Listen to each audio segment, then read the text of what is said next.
Olha, a sigla ESG está em todo lugar, não é mesmo? Mas vamos combinar, o S de social muitas vezes fica ali meio em segundo plano. Parece até um pouco vago, né? O que ele significa de verdade, para além daquela boa intenção? Bom, é exatamente isso que a gente vai desvendar hoje. O pilar mais humano do ESG e por que ele é, na verdade, a base de qualquer iniciativa que queira ser sustentável de verdade. E olha, tudo se resume a uma única pergunta. Uma pergunta que parece simples, mas que, na verdade, muda completamente a perspectiva. Antes de qualquer plano, de qualquer meta, a reflexão que o pilar social nos obriga a fazer é essa. É o verdadeiro ponto de partida, sabe? Aquele que coloca as pessoas bem no centro da discussão. E é bom deixar claro, essa reflexão não é um detalhe, não é um enfeite. É uma mudança de mentalidade, sabe? Porque antes da gente olhar para planilhas de custo, para cronograma de projeto, a gente é forçado a pensar no impacto humano. É isso. Essa é a base do que a gente pode chamar de responsabilidade de verdade. Então, o nosso roteiro de hoje vai ser esse. A gente começa com essa questão essencial, depois mergulha no que é o S na prática, vê como ele se encaixa com os outros pilares e, para fechar, vamos entender uma diferença muito importante, a diferença entre responsabilidade e caridade. Bora lá então, começando pelo começo. Vamos entender o coração do pilar S, a mentalidade que sustenta tudo isso. Aquela pergunta que é o alicerce de todas as ações sociais. Ok, com essa pergunta-chave em mente, a gente pode avançar. O que é que significa social na prática? O que são essas pessoas e relações de que tanto se fala? Aqui está a essência da coisa. O choice não é sobre números, sobre métricas frias. É sobre a qualidade das conexões humanas. É sobre construir ambientes, seja no trabalho, na comunidade, onde as pessoas não só existam, sabe? Mas onde elas sintam que pertencem de verdade. E o primeiro pilar disso tudo é inegociável: dignidade. É reconhecer o valor que cada pessoa tem simplesmente por ser quem é. É garantir que todo mundo seja tratado com um respeito básico, em qualquer situação. Logo depois, vem a segurança. E aqui, olha, não é só segurança física, não. A gente está falando muito de segurança psicológica. Sabe, a liberdade de ser quem se é, de dar uma opinião sem medo de ser punido por isso, de se sentir protegido no ambiente. E agora, um que muita gente nem pensa a respeito: o tempo. O pilar social nos lembra que o tempo de cada um é um recurso, e um recurso valioso, que não volta. Isso significa jornadas de trabalho justas, processos que não desperdiçam o tempo das pessoas e, claro, respeito pelo equilíbrio entre a vida profissional e pessoal.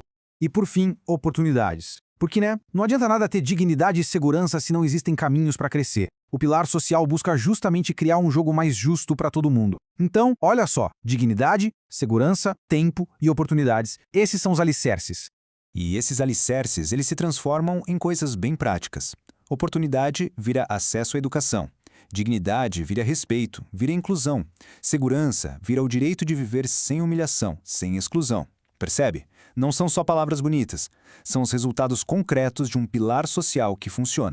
Mas, claro, o pilar social não existe sozinho, numa bolha. Ele é uma peça-chave num quebra-cabeça maior. Para entender o poder dele de verdade, a gente precisa ver como ele conversa com os outros pilares.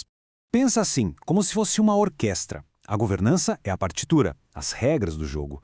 O ambiental cuida do palco, do nosso planeta. A mediação é o maestro, garantindo que todo mundo seja ouvido. E o social? O social é o que garante que a música toque para todo mundo, que ninguém na plateia fique de fora. Ele é, no fundo, a consciência humana desse sistema todo.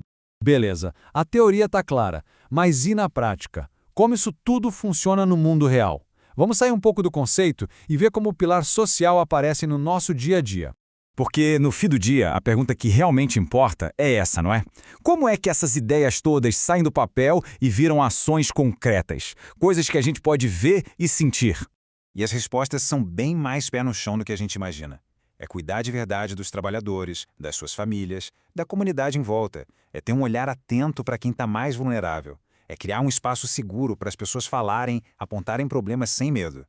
E muitas vezes começa no básico, sabe? Num ato diário de respeito, numa escuta de verdade.